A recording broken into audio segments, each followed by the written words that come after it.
Okay, I'll go ahead and get started. I want to say first, thank you guys for coming to this presentation. Today, we're going to be talking about advocacy and how we as healthcare practitioners can advocate for trans and gender diverse individuals within healthcare contexts and healthcare systems.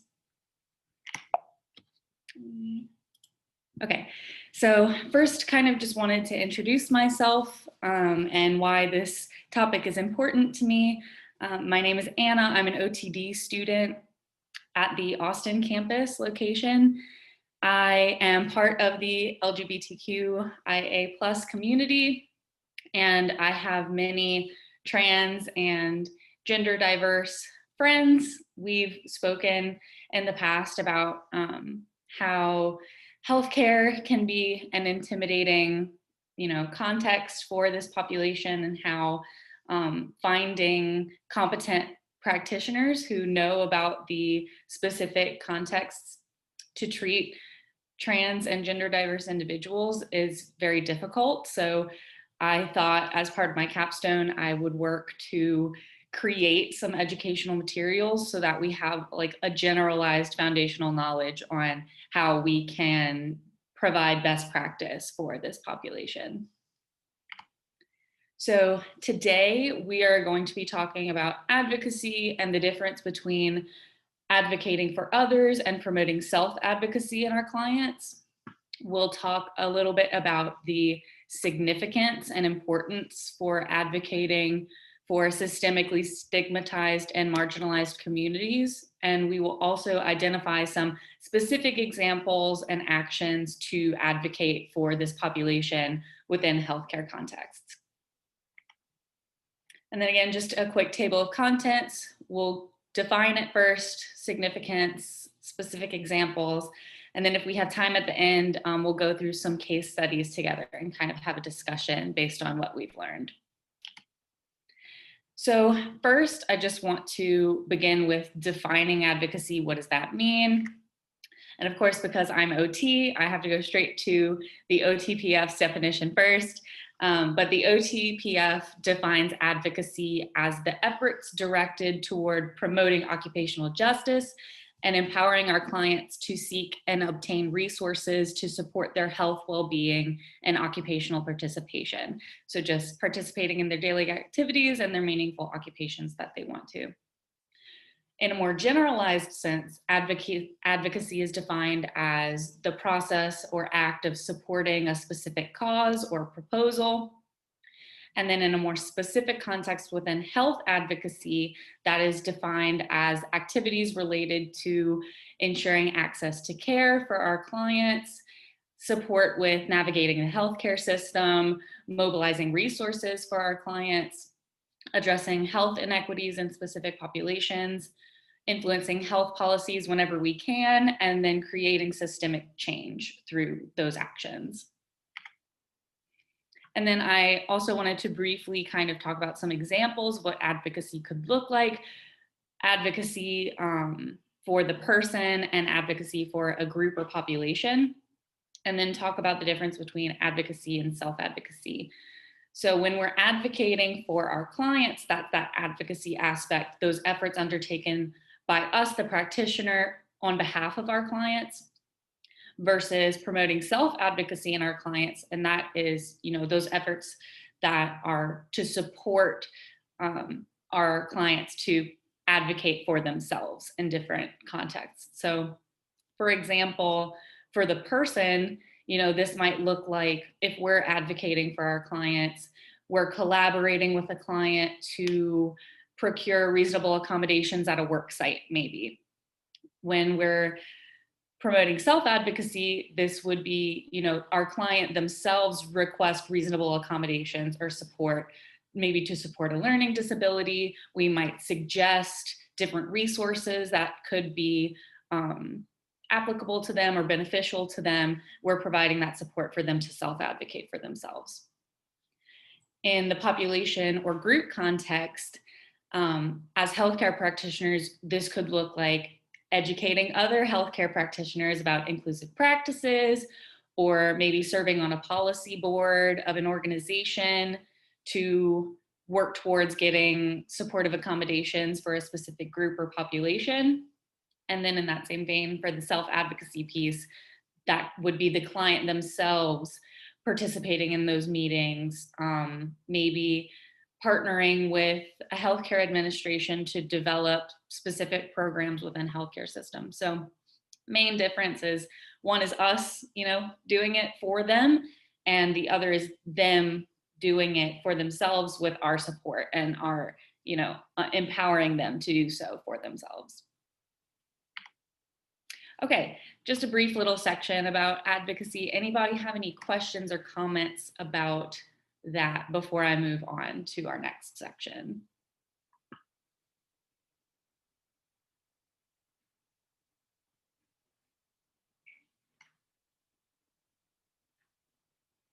Okay, we will go into exploring the significance and the importance of advocating next.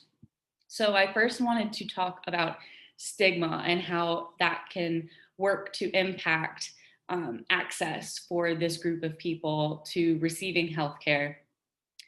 Worldwide, trans and gender diverse people experience transphobia, that's stigmatization, ignorance, sometimes even refusal of care when seeking healthcare services, which contributes to significant health disparities, negative mental health disparities. This population experiences many times intersectional forms of discrimination, social marginalization, maybe even hate crimes. And this can all lead to minority stress, which is associated with, increased rates of depression, increased rates of anxiety, suicidality, self-injurious behavior when compared to cisgendered or, more generalized populations. So we want to recognize those health disparities whenever we're treating people within this population and understand how those health disparities might affect the way that they view or experience receiving healthcare. We also want to recognize, historically, marginalized and underserved people have faced systemic inequities or structural discrimination within systems, and healthcare systems are included in that. And, that kind of exacerbates that minority stress, those increased levels of depression or anxiety with receiving care. And that often results in poor engagement in care, maybe avoiding seeking care altogether, or maybe going to one appointment and never coming back for a follow-up. A lot of trans and gender diverse individuals have experienced negative experiences within healthcare systems in the past, so that will also affect whether they choose to get treatment in the future. We also want to think about the discrimination piece specifically. I read a study that said that 78% of trans and gender diverse individuals report being harassed in school settings. 57% report familial rejection from their families when they come out or decide to transition. 65% reporting experiencing discrimination when taking public transportation, going out to eat, shopping, accessing healthcare. So these are significant numbers. It's the majority of the population have experienced these things. So it's important for us to recognize that as well. Maybe they can't come to see us because they're being harassed on public transportation, or, they're not able to fully participate in their meaningful occupations because they're being harassed when they're going shopping or when they're trying to access healthcare. So that's something that we also want to recognize too, and how that impacts their daily lives. And then we also want to consider the politicization of this topic. Despite there being a medical consensus supporting gender affirming care, the concept and practice of gender affirming care has become highly politicized, especially within the last few months and years, especially in Texas. Even though there is medical evidence that supports the benefits of medical gender affirming care, that is coming from a variety of disciplines, a variety of medical associations and organizations. that care is still being restricted by many state governments. And, there's been more and more bills being proposed and passed. I know in Texas specifically, this past legislative session, they had like a record number of anti-trans legislation proposed this past session. So it's only seemingly that it's growing. So we also want to be aware of this because a lot of those proposals include healthcare practitioners. We may be in danger if we choose to provide care to this population. Are our licenses going to be in jeopardy? Are we going to be at risk as well for choosing to provide evidence-based practice and provide care for this population? So something that we want to be aware of and fight against so that we know that our patients have access to healthcare and that we're not in jeopardy for treating these patients.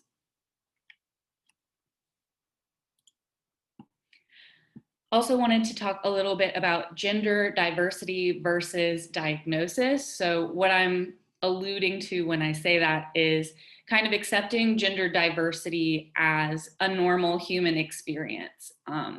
People who have experienced this gender diversity have existed in many different cultures worldwide for many years. Lots of cultures traditionally celebrate and welcome this kind of diversity. It's really stigmatized in our westernized society. And that's something too that we want to be aware of. This isn't an issue everywhere. A lot of cultures celebrate this kind of gender diversity, and we want to avoid that pathologization of gender difference and gender diversity.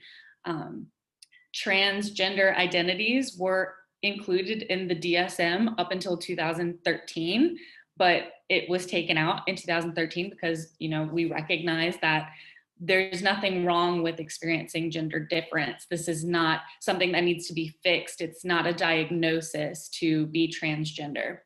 It is just another example of human diversity, and that concept of fitting your gender experience within the binary system of only man or only woman does not reflect the reality of a lot of individuals. So we want to recognize that and respect that as healthcare practitioners, and recognize too that, trans and gender diverse individuals are just like everyone else. They have families and partners. They work all over the world. They can be any age, race, ethnicity, religion, sexual orientation. So while we recognize that there is some stigmatization in our society towards this population, this is something that we recognize is just, human diversity. And we as healthcare practitioners can serve a role to educate others as well in this gender diversity and gender expression. And then going into advocating for this population specifically in healthcare context, we want to understand the impacts of social attitudes, laws, and health systems on the lived experiences of trans and gender diverse individuals. We know that the denial of certain rights for certain individuals is going to lead to those health disparities, the increased anxiety. It's going to impact their health and well-being, right? So we can play that role in rights advocacy for this group, the right to quality gender-affirming healthcare that is affordable and accessible. We can play that role in advocating for this population. We also want to find and provide quality provider education. That provider education directly impacts the availability of competent and culturally sensitive care for this population. And from what I've read and what people have told me, finding competent healthcare practitioners is one of the main barriers to receiving healthcare for this population.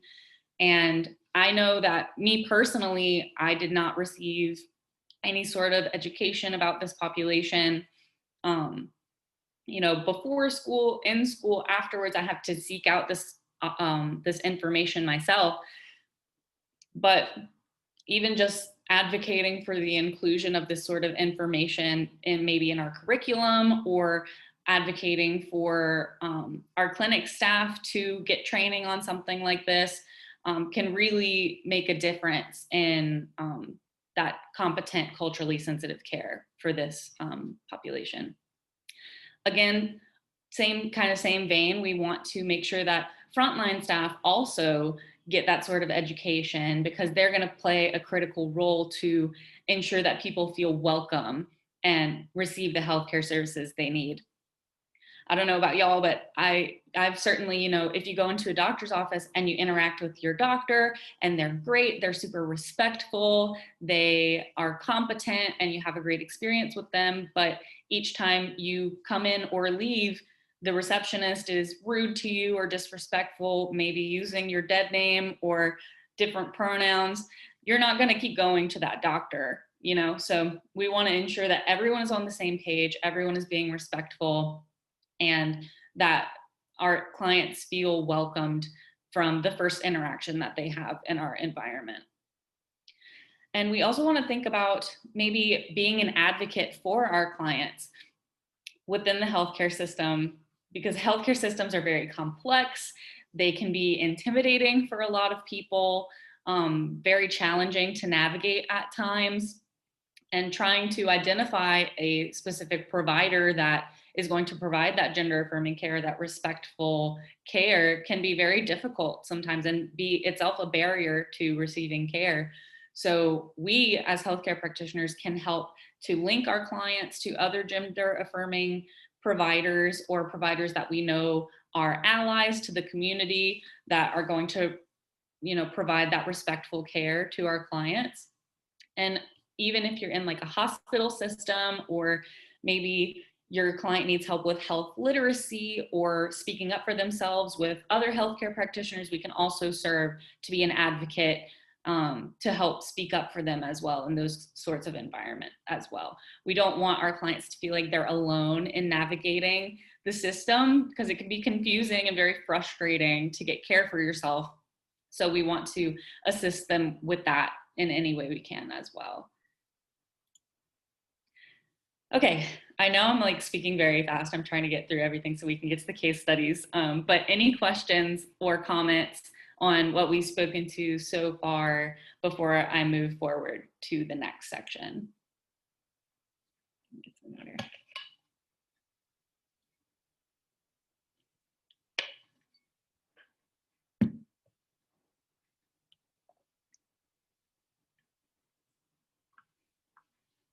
Okay. So I'll keep going forward. If anyone has any questions at any point, interrupt me. I'll stop again between the sections, and then I'll leave space at the end as well for questions or comments too. But going forward in this next section, we'll talk a little bit more about specific strategies and examples of how we can advocate for trans and gender diverse individuals, specifically within healthcare systems. So first, we want to just promote empowerment and respect into our clients. We want to be empowering and inclusive. We want to actively work to reduce that stigma and facilitate access to healthcare for all who seek it, especially our trans and gender diverse clients. We also want to recognize that when we're working with underserved individuals, it's really important that we build rapport and we foster trust to ensure that our clients feel comfortable with us, that they're empowered to ask questions, empowered to voice disagreement with care if they want to, empowered to speak up for themselves and, have a say in their care. It's really important that our clients feel like they have a say in their own care, and we're not just directing that care for them, but we're collaborating with them and we're on their team to work toward a similar goal. We also want to respect diversity in our clients and all of their gender identities. We don't want to pathologize differences in gender identity or expression. You know, you may have a client that comes in who identifies as non-binary, and they, you know, present or express their gender in a very different way than another client who is non-binary. But both of those forms of expression and identity are valid. They're just different. So we want to respect each of their differences. We want to not make assumptions about, oh, well, this person's non-binary, so this person should look or act in this way. We want to be open and meet our clients where they are and try to understand who they are and their identity as best as we can. We also, again, want to provide staff training on cultural competence whenever we can, so that we can create that safe and empowering environment for all of our clients. You know, this can even just be generalized training about, you know, differences in gender identity, specific terminology, ways to avoid stereotyping or making assumptions, you know, how to address someone, how to use correct name and pronouns, obtaining information related to insurance or medical records, whether or not that aligns with, you know, their legal documentation or not. All of these things can kind of complicate that experience with like frontline staff. So we want to ensure that we're creating an affirming environment where everyone's on the same page. And again, we want to be aware of those social, cultural, economic, and legal factors that might impact the health and well-being of trans and gender diverse people, and how that might impact their willingness and capacity to access services. You know, I know, especially, I keep using Texas as an example because I'm here and I've seen and been in that environment, but especially with this last legislative session, there was a lot of hostility, a lot of really charged energy, and it was mentally exhausting to keep up with it. So if you have a trans or gender diverse individual who's really in it and trying to keep up with everything, and maybe that is, you know, exacerbating their anxiety or their depression, and they're unable to get out of bed and come to your office, or maybe they feel unsafe leaving their house and are unable to come to their doctor's appointments. These are things we want to think about because of those social and legal factors that can all impact how our client is feeling, their well-being, and their willingness to come in to see us. We also want to try to pick and identify some improvements within our environments, within healthcare and administrative systems where we can. So first thing is documentation. You know, do we have LGBTQIA+ inclusive data systems? Do our intake forms use inclusive language? Is there a spot for someone to, you know, state their preferred name and pronouns? These are things that we can, like little tweaks that we could use to avoid that whole conversation of, okay, hello, what are your preferred name and pronouns? Because we already have it on the intake paperwork. Because a lot of people, you know, feel very comfortable explaining their gender identity and the way they would like to be addressed, but some people do it so often that it can be another thing that's just, it's exhausting for them to have to say it again. So it's just kind of mitigating that. And if we have any questions, of course, we can ask them to elaborate, but we want to just kind of minimize that if we can with our intake paperwork. We also want to create that welcoming space for our clients. You know, this could look like having a non-discriminatory policy posted in the waiting room, or having LGBTQ+ friendly resources among the reading material. You know, something that sticks out to that client, and maybe even before they interact with anyone in your office, they can see, okay, this is a queer friendly space and I'm safe here and I feel welcome. We also want to kind of reflect on our own practices, you know, notice if there's any ways that gender and sexuality already show up in our conversations in the clinical environment, in our documentation, maybe in our physical facilities, in our social environment. You know, we can ask ourselves, are dressing areas or gowns gendered? Do we have gender neutral bathrooms in our clinic? Does our staff use binary gendered salutations such as Mr. or Mrs. based on presumptions about gender identity? Are we asking our clients how they want to be addressed in the clinic? You know, whose gender identities or bodies are appearing in brochures or posters or art in our office? These are all things that we can kind of reflect on, and that perspective taking can help us recognize, you know, maybe areas where we could potentially change and again improve that welcoming space for our trans and gender diverse clients. And then we also want to speak up whenever we hear or see any misinformation on gender affirming care. We want to obviously speak out against that. And we can also connect with other healthcare practitioners who are advocating for trans and gender diverse health.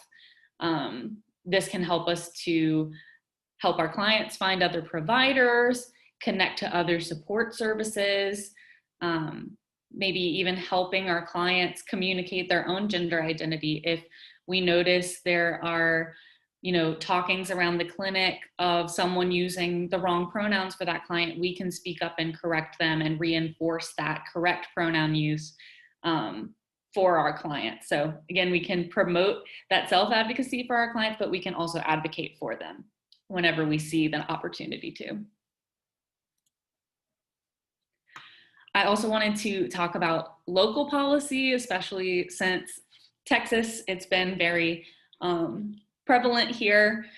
So there is an inseparability between politics and healthcare.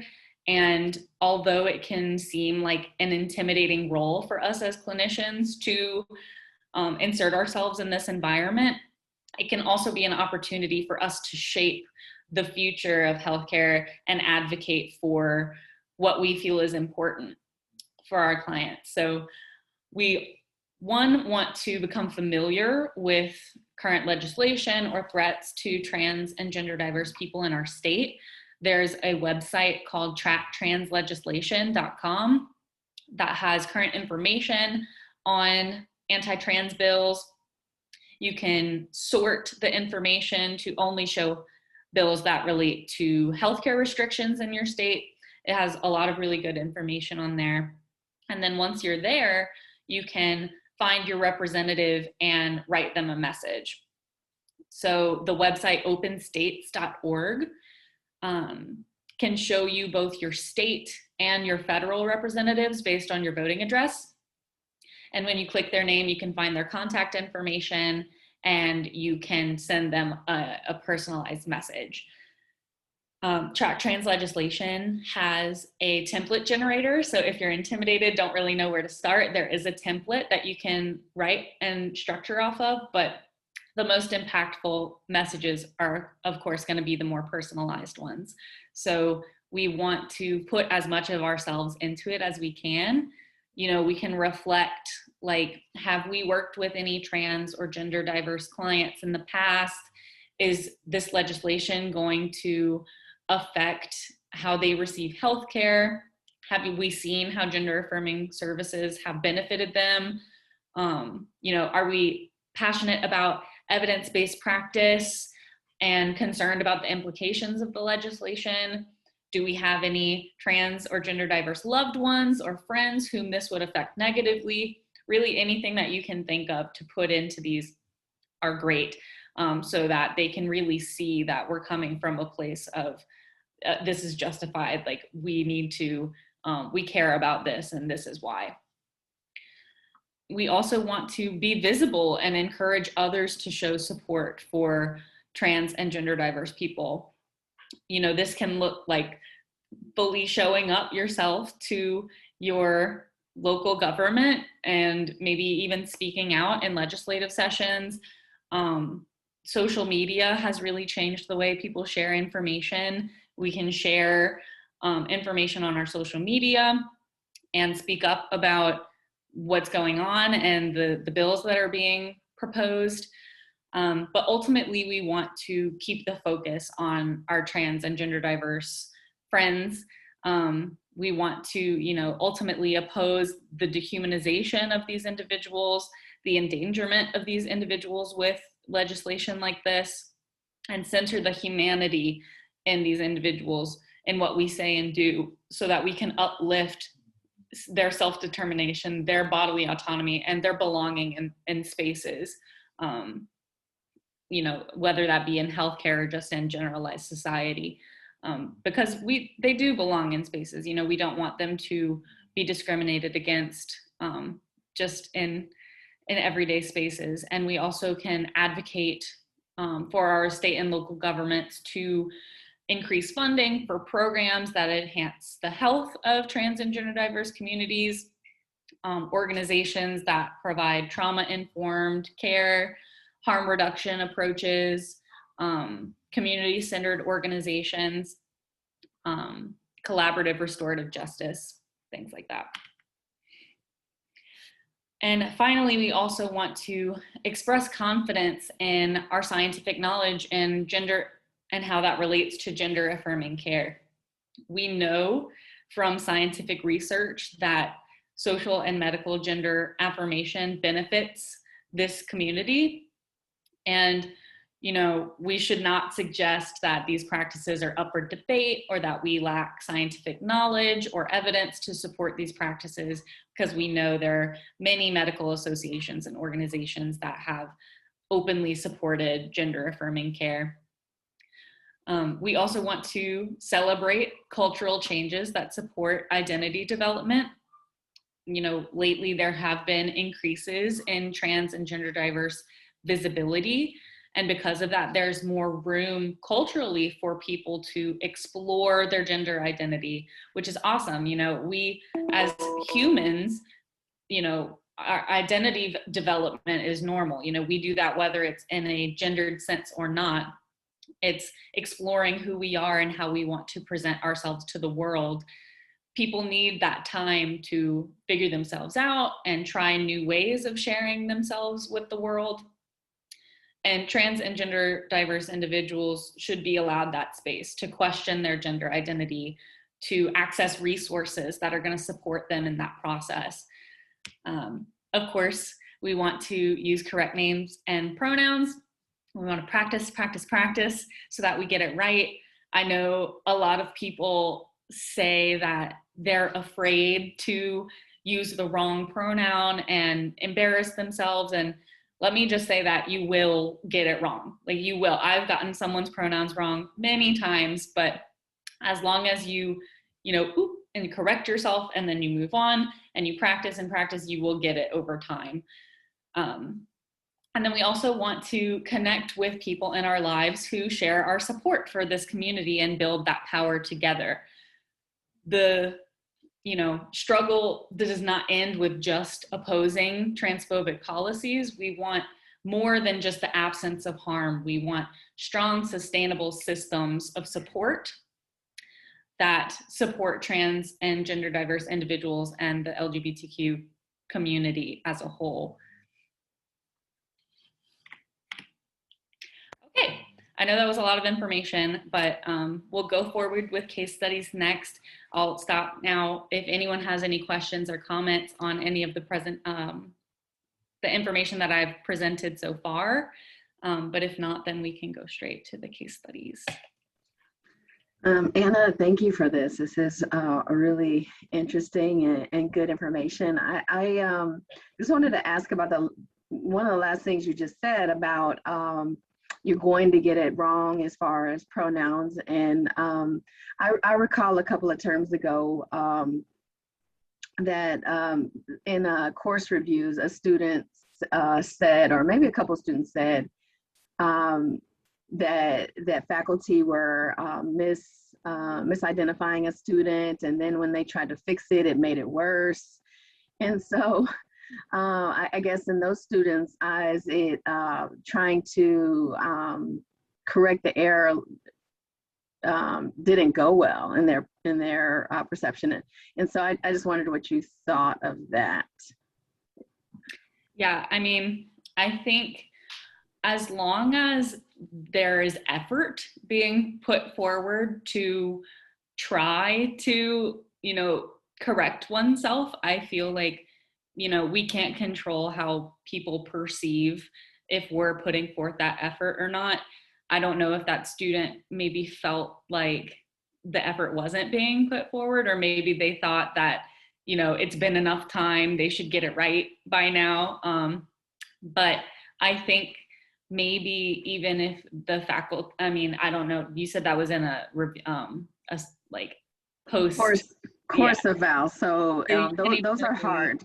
Yeah, because right, you're like, well, the course is over, and I also, so I really can't fix it, but right. I don't know when it happened or how long ago. Maybe I don't know. We usually co-teach with someone, so you have to kind of figure out, well, was that the time I did it or when you did it? Right, Because right, we both did it, or whatever. I'm not laughing at the situation, but anyway.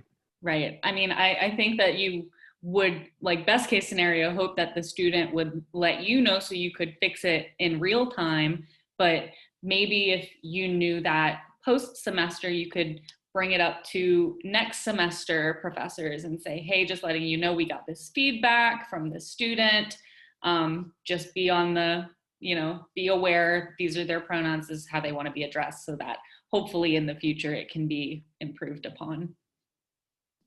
Thank you for Yeah, that. I wanted to ask you, do you think it's a good idea on the first day of classes to ask the students when we do introductions to let us know then what their preferred pronoun is? Or is that not a great idea where some students may want to keep something like that confidential, or they may not feel comfortable in front of the class introducing themselves with said pronouns? What is your viewpoint on that?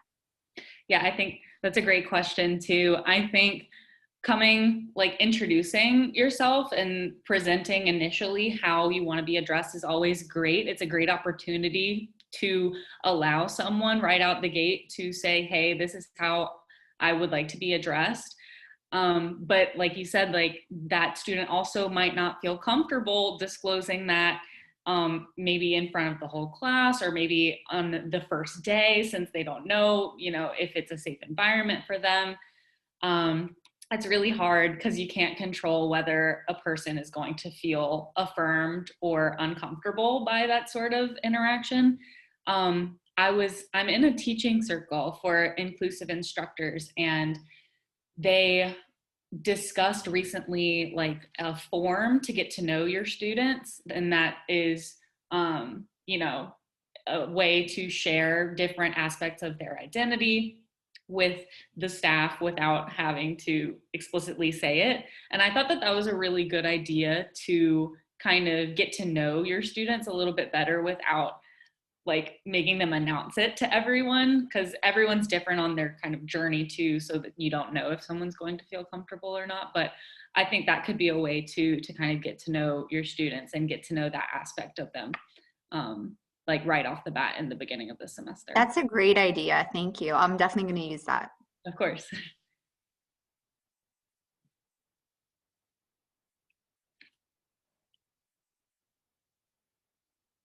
Okay, if there's no more questions or comments, we'll go ahead into the case studies and round out everything with a bit of discussion. So the first case is Kayla.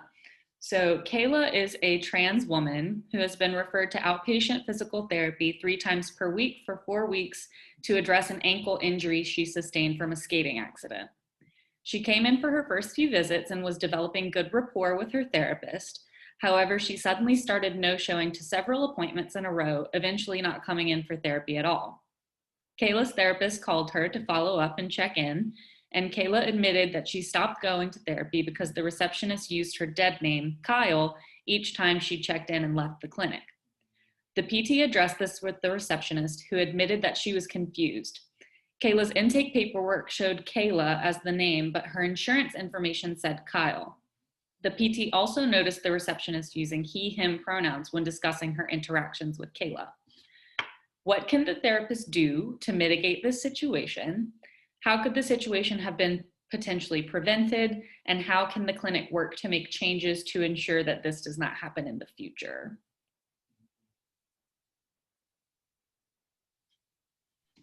This is a great example. Thank you for this. What about like, just like if someone has an infection or, something really important, it's like a big bright orange sticker, neon colored something that's, getting people's attention, and it has the vital information on there. Just like maybe they have a protocol where you need to attach this sticker or this flag or something so that people aren't making that mistake.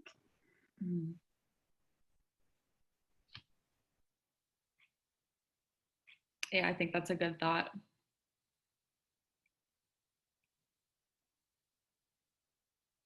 I think too, this situation can be kind of sticky because, if we have individuals who maybe haven't initiated, or maybe they don't want to do that legal transition, a lot of the times their preferred name is going to be different in their insurance information than their intake paperwork maybe.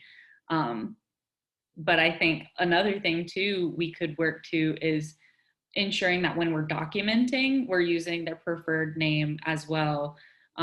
Using their legal name really only matters with billing kind of information. So when we're documenting our notes for these clients, we can use their preferred name and address, and use that name, when we're talking about them in the clinic, so that that's reinforced with everyone as well. So that's less confusing too.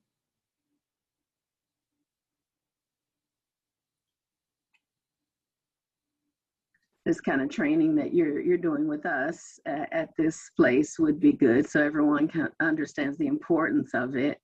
So you move past being confused to saying, "Oh, I was confused for a moment, but I get it now."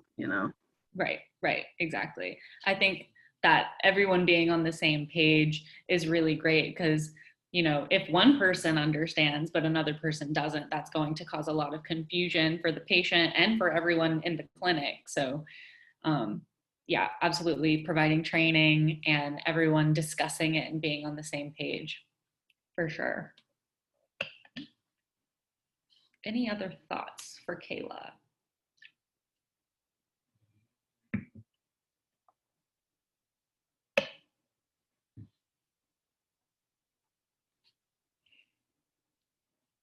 Okay, I'll go ahead and move on. We just have one more, and this is Morgan. So Morgan is a non-binary individual who has been receiving therapy services in an inpatient rehab setting secondary to a motor vehicle accident.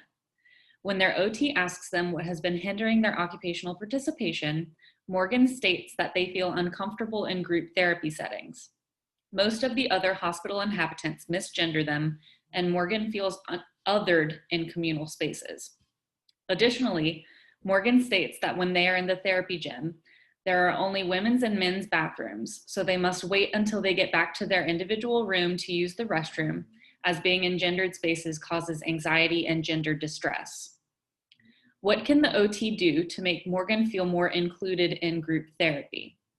How can the OT advocate for Morgan to feel safe and welcomed in communal spaces? And how could the OT address the bathroom dilemma?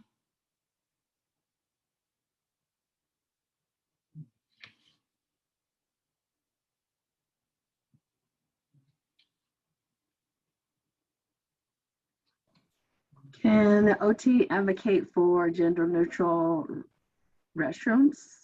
Yeah, absolutely.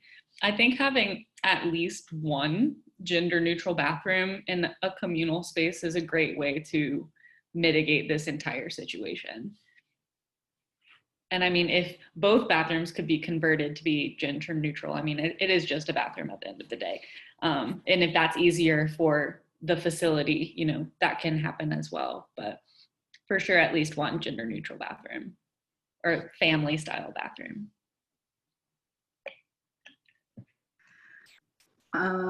For the being misgendered by the other group members, maybe starting a culture where everyone says what their preferred pronouns are, and maybe you wear it on your badge, you introduce yourself that way, and it's emphasized as part of a value of the culture.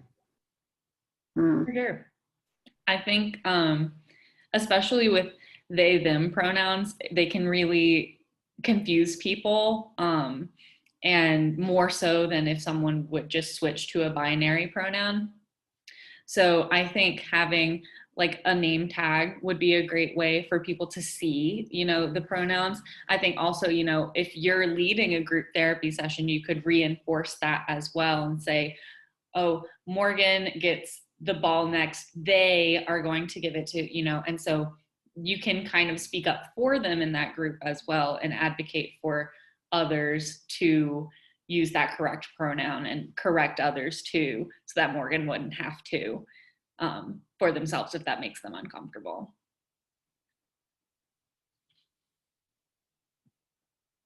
That's a really hard one. It seems like to continually correct everybody, which might be necessary because it's not on people's radar. That seems like a really hard one as far as a group dynamic, and people are referring to each other all the time with pronouns.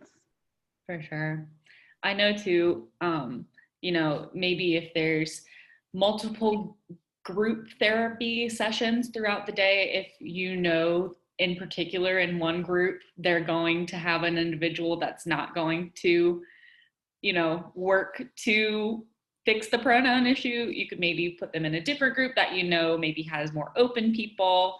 But yeah, it is definitely a difficult situation because a lot of people in this community do feel, othered and unwelcomed in a lot of spaces that have that gender as the gender binary as the norm, So I think it also comes from just a education on kind of unlearning that it has to be man or woman. But I mean, you're not going to do that for everyone else that's in the hospital, but maybe for staff, for sure. Again, providing that education so that everybody kind of has an idea of gender diversity and how they can treat individuals like this. Yeah. Any other thoughts for Morgan?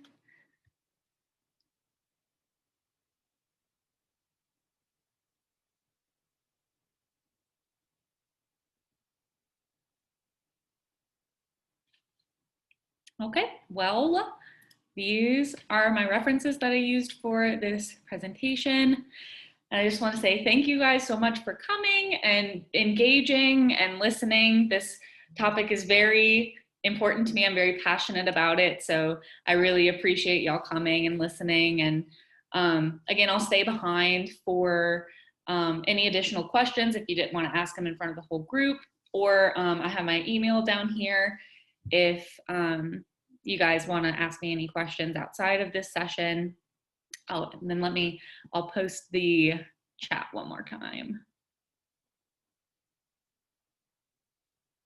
The attendance.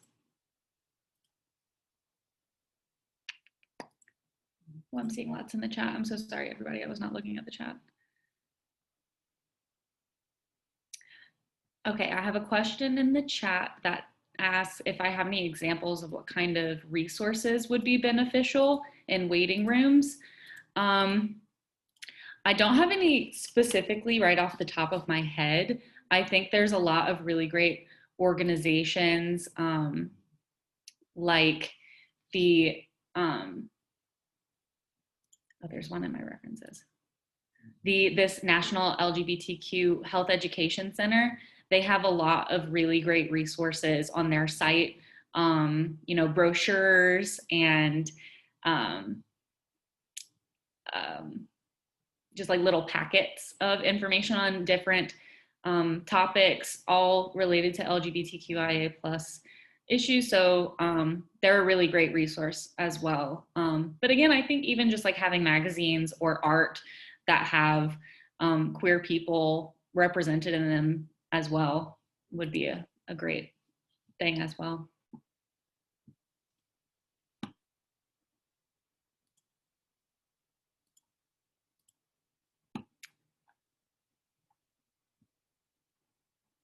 Thanks, guys.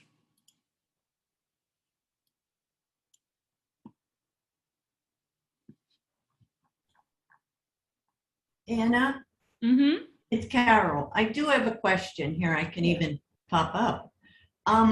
You were talking, Sabina had a question about how to open the forms up in a classroom. And could you explain a little bit more what you mean about that?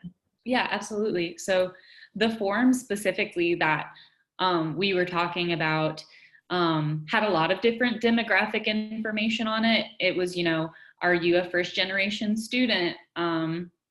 Like, do you have financial access to the resources like laptops that you need for school? So it had a lot of different demographics and context within the form itself, but there was also a section of, what is your gender identity?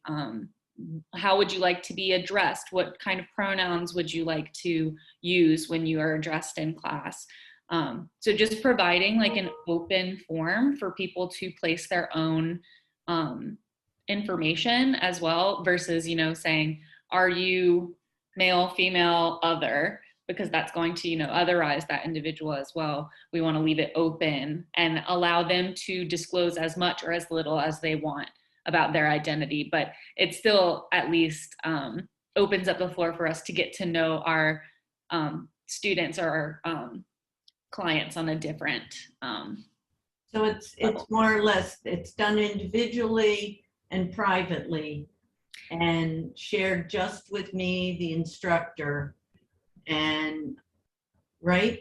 Yes, correct. We also discussed, whether it's more beneficial for the forms to be anonymous or not, just to get like a generalized idea of who's in the class. But I think if you're having a more intimate class or a more one-on-one mentorship with a student, knowing who they are and, how they identify is really beneficial.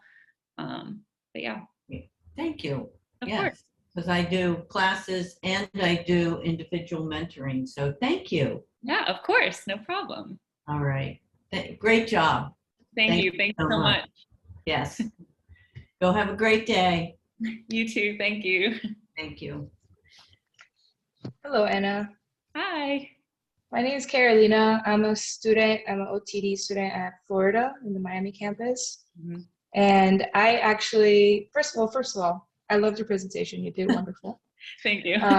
Yeah, but I am also interested in this exact same topic, and that's what my OTD is all about. So I just really found it very inspirational, and I was wondering, what were your biggest challenges in like how to find all this information about advocacy and how to just go about this? Yeah, absolutely. I mean, I think, I picked this topic because I saw there was a gap, I had difficulties finding resources to support my research.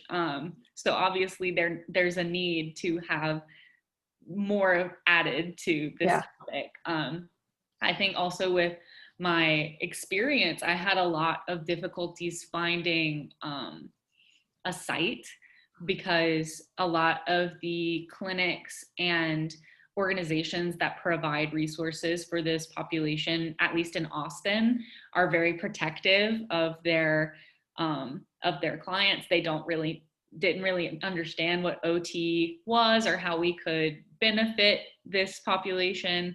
So I really had trouble finding a site that would take me on to support me for my experience.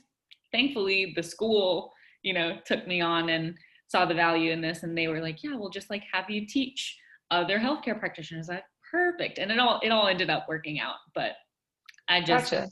yeah, it was, that was something I didn't foresee being a difficulty for me in this whole experience. But I think if you are going forward with this topic, I became a student member of WPATH.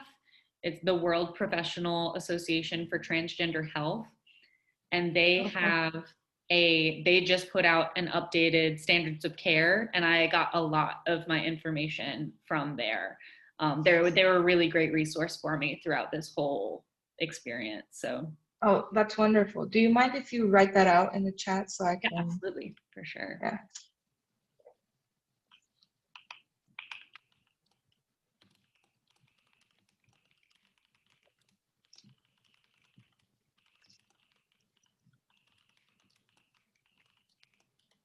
They're really great too because they have this resource too where you can like type in where you are and you can find a provider that provides gender affirming care like in your area. So if you are looking for sites to take you on, you can use that as well to kind of find providers that could potentially help you and collaborate with you for your project. Yeah, that's a fantastic resource in and of itself. Thank you so much Yeah. for that. Absolutely, no problem. I'm excited to see more people expanding upon this because it's necessary. It's necessary. It's very important work. Yeah, absolutely. Okay, but that was my question. I appreciate your presentation. I hope you have a good Absolutely. day. Thank you so much for coming. You too.